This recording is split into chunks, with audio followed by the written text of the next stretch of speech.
오늘 하나님께서 우리에게 주시는 말씀은 구약 성경 룻기 2장 13절 14절 말씀입니다.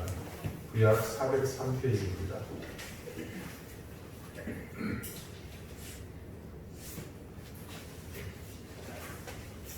룻기 2장 13절 14절 말씀을 제가 읽겠습니다. 이제 다 같이 자리에서 일어나셔서 하나님의 말씀을 경청하십시오. 룻이 이르되 내 주여 내가 당신께 은혜 있기를 원하나이다. 나는 당신의 하늘 중에 하나와도 같지 못하거나 당신이 이 하늘을 위로하시고 마음을 기쁘게 하는 말씀을 하셨나이다 하니라. 식사할 때에 보아스가 룻에게 이르되 이리로 와서 떡을 먹으며 내 떡 조각을 초에 찍으라 하므로 룻이 곡식되는 자 곁에 앉으니 그가 볶은 곡식을 주매 룻이 배불리 먹고 남았더라. 아멘. 자리에 앉으시기 바랍니다. 하나님께서 이 말씀으로 우리에게 은혜 주시기를 원합니다. 오늘은 갖지 못하거나라는 제목으로 하나님의 말씀을 생각하겠습니다. 솔로몬이 죽고 그 아들 르호보암이 왕이 된 이후 이스라엘은 여러분이 아시는 것처럼 둘로 이렇게 분열이 되고 맙니다. 솔로몬 생전에 큰 공사가 있었습니다. 7년 동안 성전을 건축을 했고 또 이어 13년이라는 세월에 걸쳐서 솔로몬의 왕궁이 지어졌습니다. 그 20년 동안 백성들은 그것을 감당하느라 허리가 휘었습니다.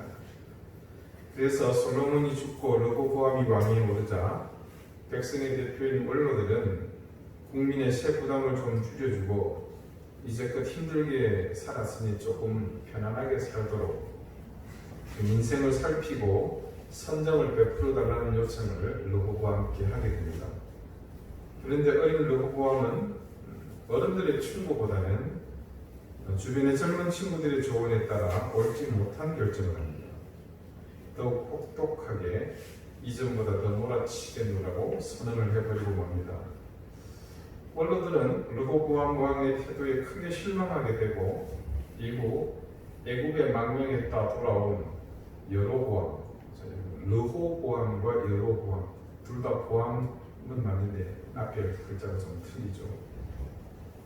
그래서 애굽에서 돌아온 느밧의 아들 여로보암을 중심으로 해서 베냐민 지파를 제외한 유다 지파가 또 빠지죠. 르호보암 왕에 속한 지파가 유다 지파입니다. 다른 10지파를 규합해서 따로 나라를 분리 독립하게 됩니다. 그래서 세워진 나라가 이제 유다 위쪽, 북쪽에 자리하기 때문에 북왕국. 그래서 국가의 이름은 이스라엘을 그대로 사용합니다. 그래서 통칭 북왕국 이스라엘이라고 부르게 됩니다.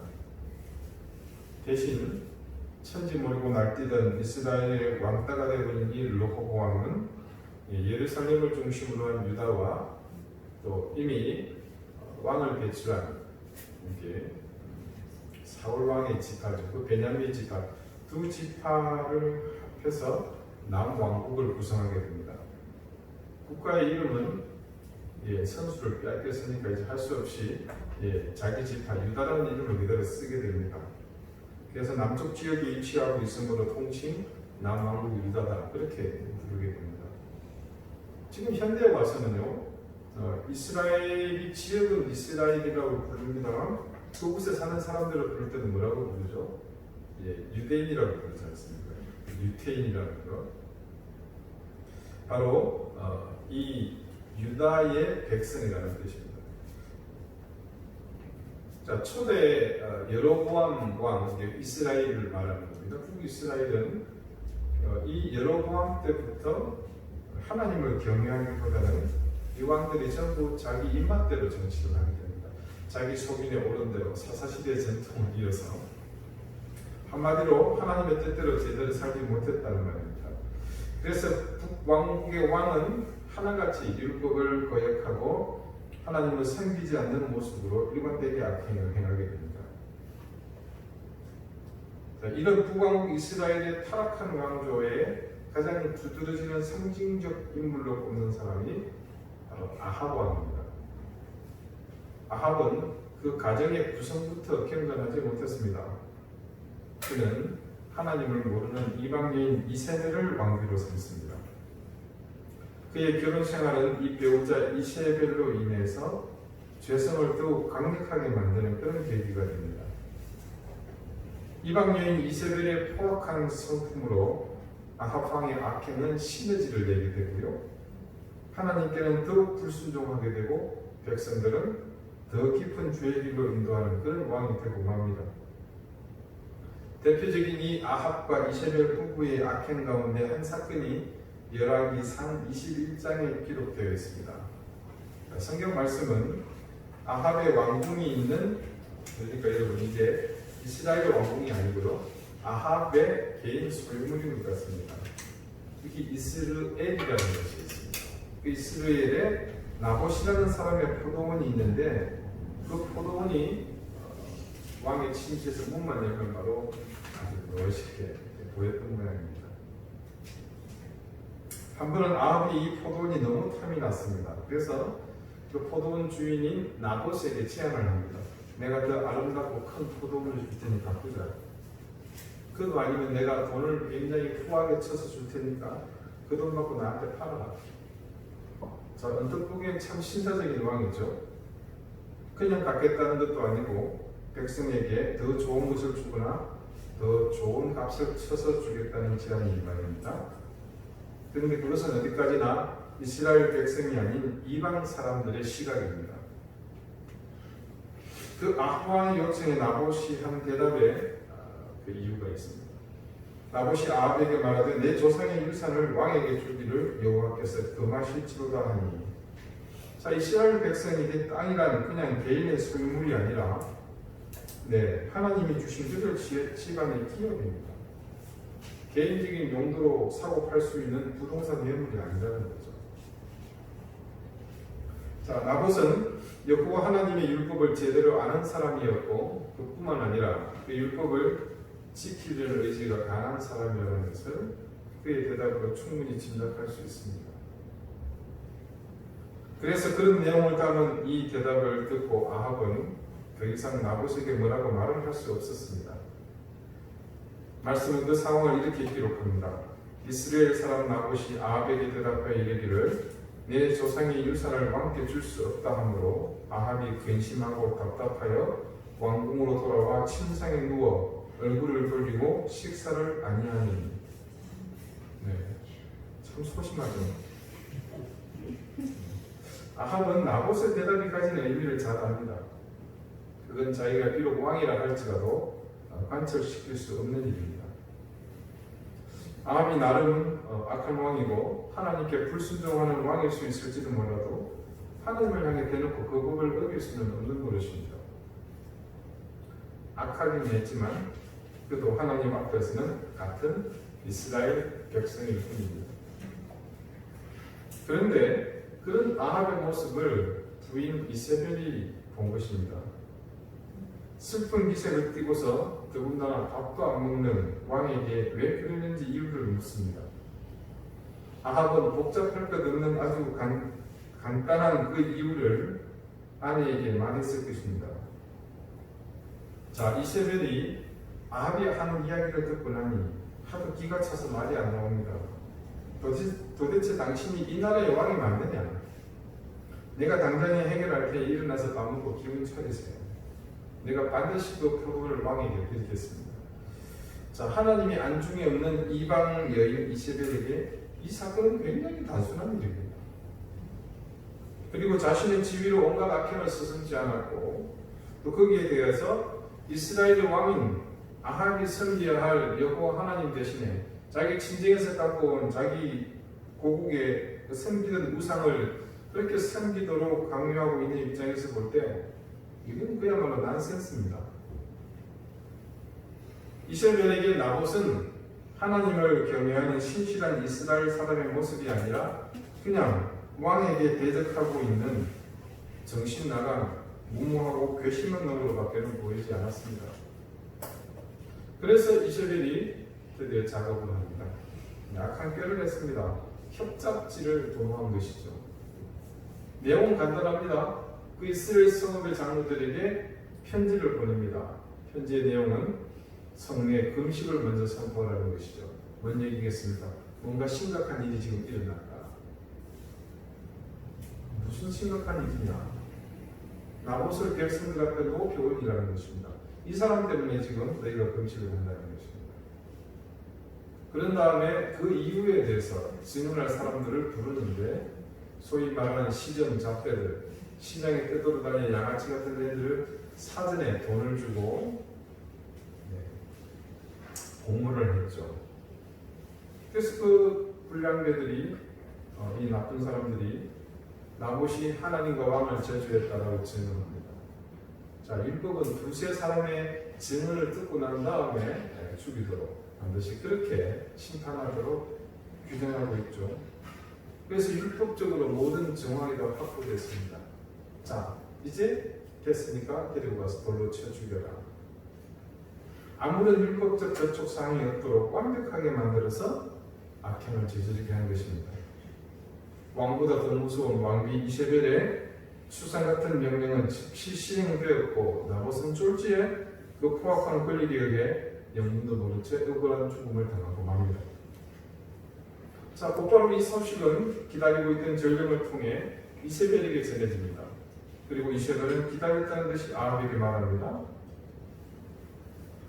이세벨이 아합에게 이르되 일어나 그 이스라엘 사람 나봇이 돈으로 바꿔주기를 싫어하는 나봇의 포도원을 차지하소서. 나봇이 살아있지 아니하고 죽었다니라. 자, 이 소식을 들은 아합은 못 이기는 척 일어나 이스라엘 사람 나봇의 포도원을 차지하러 그리로 내려갔다고 성경 말씀은 증거합니다. 그런데요, 여호와 하나님께서 이 일의 전말을 보고 계셨습니다. 말씀은 하나님께서 이 악한 일에 대해서 얼마나 분노하고 계신지를 증언합니다. 그들의 악행을 보시고 도저히 참을 수 없는 하나님은 선지자 엘리야를 불러서 아합에게 가서 이렇게 말하라고 직접 말씀하십니다. 여호와의 말씀이 디셉 사람 엘리야에게 임하여 이르시되 너는 일어나 내려가서 사마리아에 있는 이스라엘의 아합 왕을 만나라. 그가 나봇의 포도원을 차지하러 거리로 내려갔나니 너는 그에게 말하여 이르기를 여호와의 말씀이 네가 죽이고 또 빼앗았느냐 하셨다 하고 또 그에게 이르기를 여호와의 말씀이 개들이 나봇의 피를 핥은 곳에서 개들이 내 피 곧 내 몸의 피로 핥으리라 하였다 하라. 굉장히 무서운 하나님의 징계입니다. 개가 아합 왕의 피를 핥을 것이라는 말씀은 여러분 이걸 조금 더 정황을 살펴보자면 이런 얘기입니다. 네가 하나님의 저주로 죽을 것인데 그 죽음 이후에는 아무도 네 시신을 수습하지 못할 것이다. 사자의 명예까지 철저하게 하나님께서 지금 짓밟고 계시는 겁니다. 그리고 하나님의 진노는 사실상 이 사건의 주범인 이세벨에게 대해서도 분명하게 그 더러운 이름을 직접 지명하시면서 말씀하십니다. 그 이세벨을 징계한 대로 역시 동일하게 개를 이용하십니다. 아합은 그 피를 개들이 핥을 것이라 하셨지만 이세벨은 아예 개들이 이세벨을 뜯어먹을 것이다. 그렇게 말씀하십니다.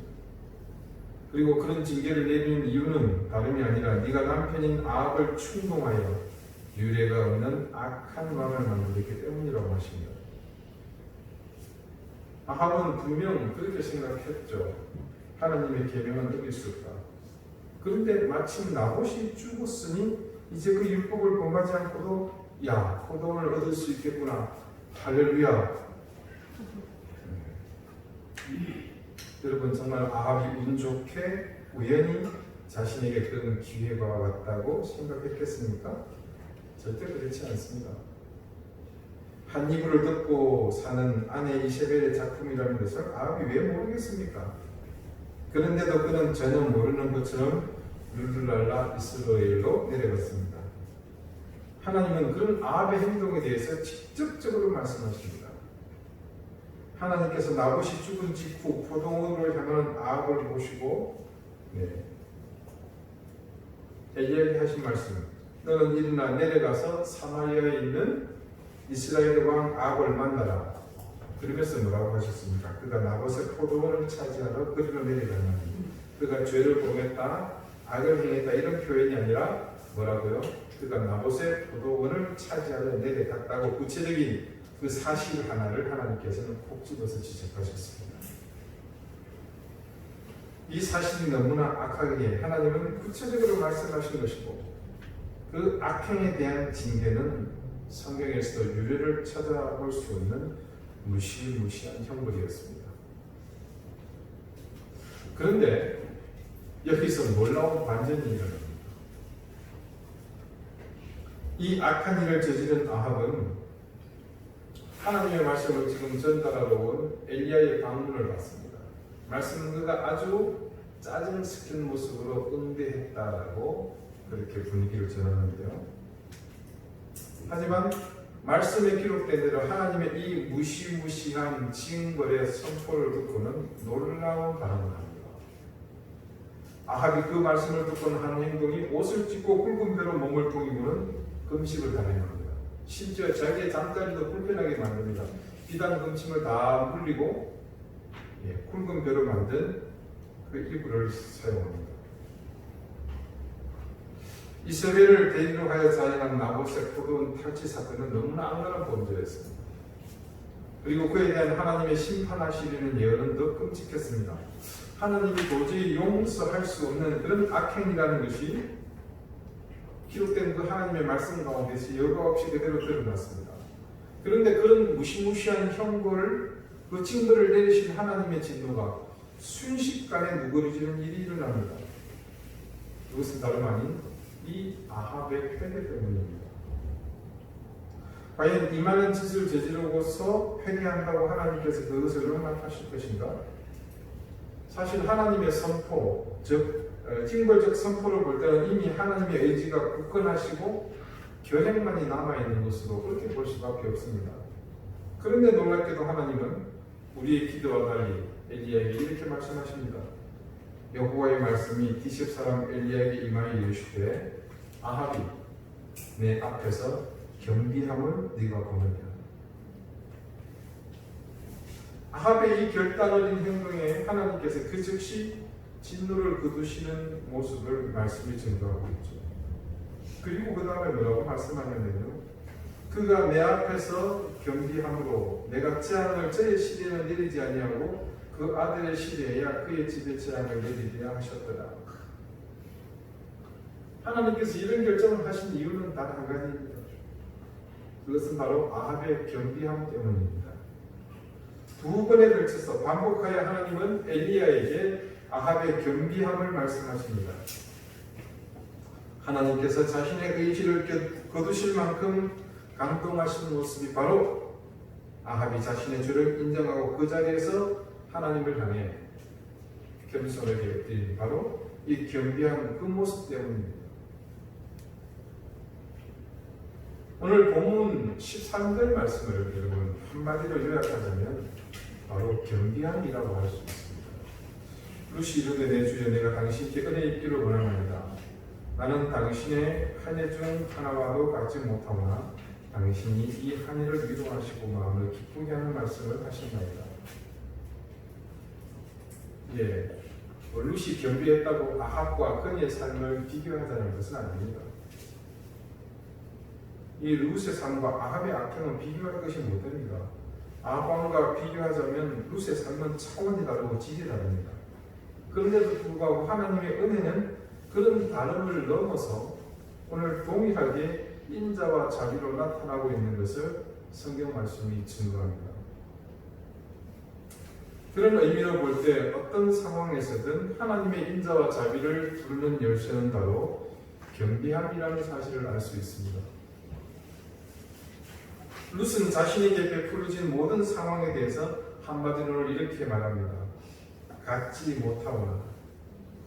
무엇과 같지 못하다는 말입니까? 당신의 한 해 중 하나와 같지 못하다고 합니다. 자, 여러분, 그 지금 보리를 추수하고 있는 베들레헴 들판에서 가장 천한 신분이 누구냐면 이 한 해입니다. 예전 성경에는 한 해 대신에 이 부분을 계집종이라고 이렇게 표현을 하는데요. 여성분들께서 양해하시고 들어주시기 바랍니다. 남녀 차별이 당연했고 신분 사회였던 그 시대에 노비로서 그것도 여인의 신분은 최하의 계층이었습니다. 그래서 이런 천한 호칭이 있었잖아요. 이 종년이라는 말. 종년보다도 종년이라는 말이 더 비친한 호칭으로 사용되었죠. 그런데 룻은 지금 자신을 그런 사람과 비교합니다. 거기에 더하여 그런 사람과 같이 못하다고, 그러니까 무슨 얘기입니까? 그보다 더 못하다고 스스로 자신을 낮추는 것으로 봅니다. 그렇게 자신을 낮추는 것은 지금 보아스로부터 받은 이 모든 은혜를 자신이 받을 만한 존재가 못됨을 스스로 인정하고 있는 것입니다. 그리고 자칫 이 말씀에서 그냥 지나칠 수 있는 것이 있는데요. 바로 이전 말씀에서 보아스가 선포한 것이 있죠. 뭡니까? 하나님께서 복을 주시길 바라는 것. 뭐였습니까? 하나님의 날개 아래 가게 되는 그 상황. 자신의 감히 누릴 수 있는 것이 아님을, 그것 또한 내가 누릴 수 있는 것이 아님을 룻의 고백에는 포함이 되어 있는 것입니다. 철저히 자신의 은혜를 받고 있고 이 모든 것이 과분하다는 사실을 그녀가 지금 스스로 밝힙니다. 보아스와 그리고 그 보아스를 보내신 하나님 앞에서 룻이 이렇게 지금 겸비하고 있는 것입니다. 아합에게도 그러셨지만 스스로 겸비하고 있는 이 룻에게 하나님의 역사는 곧바로 시작되었습니다. 자, 보아스가 룻의 말이 끝나기가 무섭게 그녀를 어떻게 합니까? 자신의 식탁으로 초대합니다. 지금 이 장면을 보면서 보아스가 그 많은 친절을 베푸는구나라고 단지 그렇게 생각할 수 있습니다만은, 하지만 지금 이 장면은 이 룻기 전체에서도 결코 순위에서 빠지지 않는 굉장히 파격적이고 충격적인 장면입니다. 자, 여러분, 우리나라도 그랬지만 그 나라 역시 그 시대에는 마찬가지입니다. 지금 보아스가 초대한 그 자리는 비록 일꾼들, 그 집에 종들과 함께 있는 자리이긴 하지만 남자들이 있는 곳입니다. 그런 자리에 부정한 이방 여인 룻이 말한 것처럼 실제로 그 집의 하늘보다 신분이 못한 여자를 부른 것입니다. 룻의 겸비함을 통해 하나님이 어떻게 역사하고 계시는지 말씀은 지금 그녀에게 일어나고 있는 일들을 그대로 보여주고 있습니다. 이것은 시작에 불과합니다. 우리는 이제 매주 그녀의 겸비함에 대해 하나님이 어떻게 보상하고 계신지, 어떻게 쏟아부으시는 놀라운 은혜가 있는지를 마주하게 될 것입니다. 여러분, 우리가 살면서요, 온전하지 못하기 때문에 간혹 어쩌다가 정말 아합과 같은 모습으로 살 수 있습니다. 아니면 조금 더 가끔 더 드물게 어쩌다가 신실해져서 정말 한옥 룻과 같은 모습으로 하나님 앞에서 설 수도 있을 것입니다. 그런데 우리가 어떤 모습으로 하나님께 보이는 한 가지만은 꼭 기억하십시다. 그것은 내가 아합과 같은 모습이 되었든 혹은 룻의 모습과 같이 되었든 어떤 상황이든 그 자리에서 나 자신을 하나님께 드러내거나 혹은 자신의 의지를 고수하면서 하나님의 뜻에 맞서지 마십시오. 내가 부족해서 하나님의 뜻을 거역하거나 혹은 불순종했다고 해서 그것으로 에이 나도 모르겠대 그만이다 그리고는 무책임하게 모른 채 돌아서지 마십시오. 그 사실을 그 자리에서 인정하고 하나님께 엎드리십시오. 그것이 바로 아합이 그 처참한 죄에서도 용서받은 겸비함의 능력입니다. 내게 지금 너무나 과분한 대가가 주어졌다고 해서 그것을 당연한 것처럼 혹은 또 우쭐하거나 그렇게 여러분 행동하지 마십시오. 그런 생각으로 나의 머리를 지켜들면 그 순간 내게 있는 모든 것은 무의미해집니다. 적어도 하나님께는 말입니다. 이것이 룻의 겸비함입니다. 우리 인생에서 하나님을 향할 때 꼭 잊지 말아야 할 한 가지, 바로 이 겸비함입니다. 그것은 가시없는 나 자신을 하나님 앞에서 온전히 인정하는 것이며 그런 겸비함을 통해서만 우리는 진정한 은혜를 얻을 수 있습니다. 그런 겸비함은 우리 신앙의 처음이요 나중이며 또한 모든 것의 열쇠이기도 합니다. 왜냐하면 우리가 하나님을 향해 겸비할 수 있는 것은 우리의 시선이 하나님을 향해 고정되지 않으면 불가능하기 때문입니다. 아합을 보십시오. 그가 이전에 악행을 저지를 때도 그랬지만 나봇의 포도원을 빼앗을 때도 그의 안중에는 하나님이 없었습니다. 그런데 엘리야의 직접적인 책망을 듣고 나서 그는 하나님의 진노 앞에서 그분을 바라보게 되었습니다. 아합이 하나님을 깨닫게 되고 그의 시선이 하나님을 향했을 때 그는 자신의 죄를 깨닫게 되고 그분께 겸비하게 됩니다. 반면 룻의 삶은 아합과 반대로 누누이 말씀드리지만 세상의 시각에서는 아주 어리석고 바보 같은 선택의 연속이었습니다. 그러니까 그런 선택을 반복하면서 이 힘든 여정을 하는 이유를 우리는 잘 알고 있습니다. 그것은 그녀의 시선이 일관되게 하나님을 향하여 고정되어 있었기 때문입니다.